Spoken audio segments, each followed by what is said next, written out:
Namo Narayana, and welcome back to the second video of the Subalu Upanishad, where we will be reading the second half of it and finishing it up. Then Raikva asked, "Sir, into what do all things set?" He answered, "The visible disappears in the eye, it is resolved, in the self, in the eye. The visible disappears in the sun, it is resolved in the sun. What disappears in the Virat is resolved in the self, in the Virat. What disappears in the prana is resolved in the prana. What disappears in the Vijnana is resolved in the self, in the Vijnana. What disappears in Ananda is resolved in Ananda. What disappears in the Turiya is resolved in Turiya. That self is immortal, fearless, painless, infinite, seedless. All things are resolved in that self." So he said, "He who knows this seedless Brahma himself becomes seedless. He who does not get birth and death is not deluded. He who knows this Brahman himself becomes seedless. He does not get birth and death, is not deluded, nor pierced or burned, does not tremble or get angry. They say he is the self, the burner of all.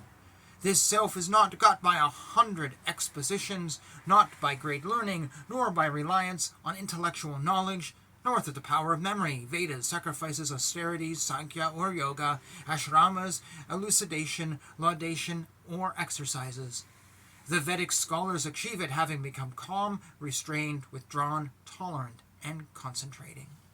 Then Raikva said, "Sir, in what are all these established?" He replied, "In the Rasatalas."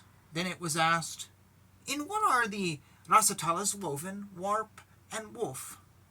The answer was, "In the Bhu regions." It was asked, "In what are Bhu woven?" The reply, "In Suvar."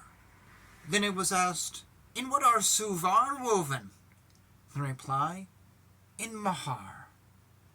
And then it was asked, "In what are Mahar woven?" The reply, "In Janas."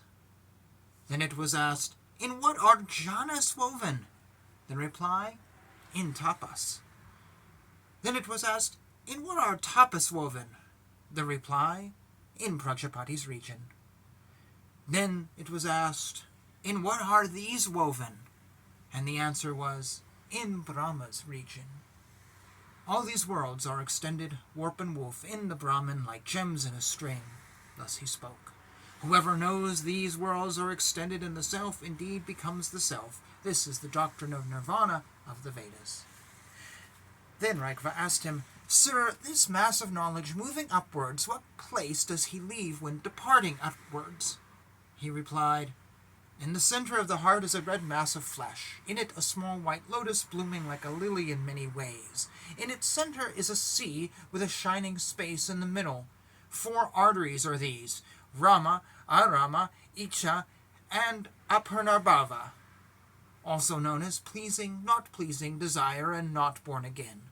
Of these, Rama leads to the world of merit through merit, Arama to the world of demerit through demerit. By Icha, one reaches what one thinks of. By Aparnarbhava, he breaks through the sheath. Then the cranium, earth, water, fire, air, ether, mind, elements, Mahat, Avyakta, Akshara, Mrityu. This Mrityu becomes one with the Supreme Deity. Beyond that there is neither being nor non-being, nor their combination. This is the doctrine of nirvana of the Vedas. From Narayana arose raw food. At the end of the day, the deluge is cooked in Aditya. Flesh, etc., are again cooked in the gastric fire. Eat only what is fresh, not meant for another. Do not beg for it. The sage should desire to be with childlike nature, unattached, faultless.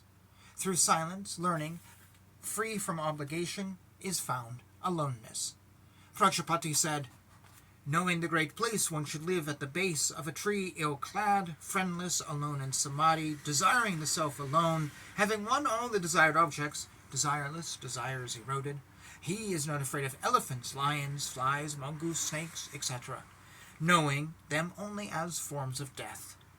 One should remain like a tree. He should not become angry even when cut down, or tremble. He should be like stone, or like the sky, he shall remain with truth. The heart of all smells is earth, of taste water, of forms fire, of touchless air, of sounds ether. Avyakta is the heart of all movements, Mrita of all sattvas. Death indeed becomes one with the Supreme Deity. Beyond it there is neither being nor non-being, nor their combination. This is the doctrine of nirvana of the Vedas. The earth is indeed the food. Water is the eater. Water is the food. Fire the eater. Fire is the food. Air is the eater. Air is the food. Ether is the eater. Mind the food. Intellect the eater. Intellect the food. Avyakta the eater. Avyakta the food. Akshara is the eater. Akshara the food. Death is the eater. It becomes one in the Supreme Deity, beyond which there is neither existence nor non-existence. This is the Vedic doctrines of liberation. Then Raghava said, Sir, this mass of knowledge, the spirit, when he departs, which does he burn? The reply, he burns prana, apana, vyana, udana, samana, viramba, mukhya, antaryama, prabhanja, kumara, sena, sveta, krishna, naga, also prithvi, etc., from jagarita up to turiya, loka, dharma, and adharma, regions without the sun, without limits and light.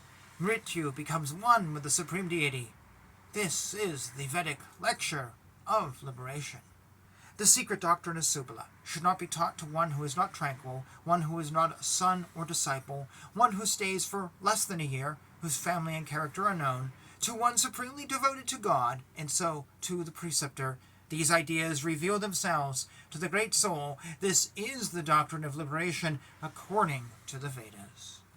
And if you are a woman, you should not be reading this because this is supposed to be for a son. It says right there. And as I commented in my last video, this is very sexist.